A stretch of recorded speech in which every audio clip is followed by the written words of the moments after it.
Ini ada orang ngajar Imam Syafi'i itu kehabisan. Syafi'i, ilmuku sudah habis. Pergilah kau ke Madinah. Pamitan kepada ibunya. Setelah pamitan kepada ibunya, setelah ke Madinah nanti dikirim ke Irak. Apa kata ibunya? Nah, berangkatlah kau menuntut ilmu. Ilmu jihad di jalan Allah. Kita ketemu nanti di akhirat saja. Bagaimana kalau ibu kita ngomong gitu? Berangkatlah kau Syafi'i, nanti kita ketemu di akhirat.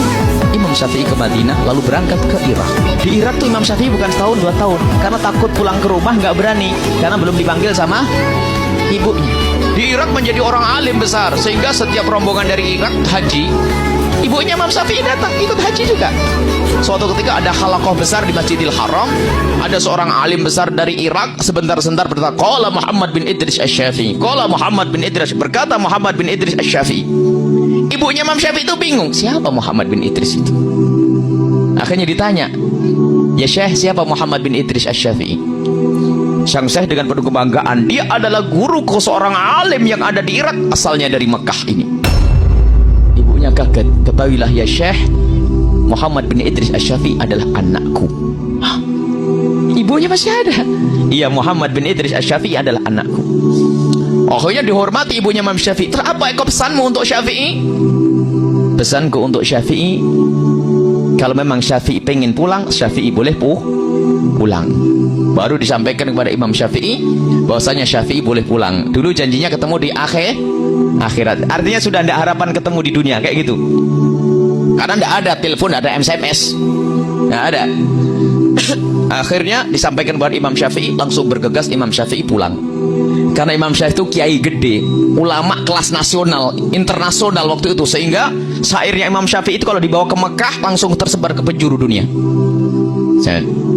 Akhirnya Imam Syafi'i waktu mau berangkat pulang, orang-orang yang sudah mencintai Imam Syafi'i memberikan kekayaannya. Ada yang ngasih 3 onta, 1 onta. Ini bayangkan sairak. Jadi Imam Syafi'i punya ratusan onta pulang, dengan isinya sekaligus di punggungnya onta. Imam Syafi'i bingung, dikawal oleh beberapa santrinya ngikuti Imam Syafi'i. Jadi Imam Syafi'i pulang dengan kekayaan. Lihat, carinya duit, carinya ilmu, tapi pulang dikasih kekayaan. Sampai di batas kota Mekah, Imam Syafi'i menyuruh santrinya untuk mengetuk pintu ibunya agar memberikan kabar bahwasanya Imam Syafi'i sudah dekat. Dan memang begitu disunnahkan, kalau kita mau pulang itu kita memberikan kabar agar yang di rumah mempersiapkan, jangan bikin kejutan. Nah, memberi kabar. Setelah diketuk pintunya, menjawab ibunya, siapa ini? Saya muridnya Syafi'i, Imam Syafi'i. Kenapa? Imam Syafi'i sudah di tapal batas kota Mekah dan dia sudah mau masuk. Ibunya bertanya, Syafi'i bawa apa? Dengan penuh kebanggaan muridnya Imam Syafi'i bercerita, Imam Syafi'i membawa ratusan onta. Ditutup pintu, aku menyuruh Syafi'i ke Irak bukan cari dunia. Katakan kepada Syafi'i, Syafi'i tidak boleh pulang ke rumah. Sekarang suruh cari duit. Anaknya jadikan sapi perah cari duit. Sekarang ini kalau nggak bawa duit suruh pulang, kembali ini. Ini bawa onta banyak, marah ibunya. Aku nyuruh Syafi'i ke Irak bukan cari duit, bukan cari onta.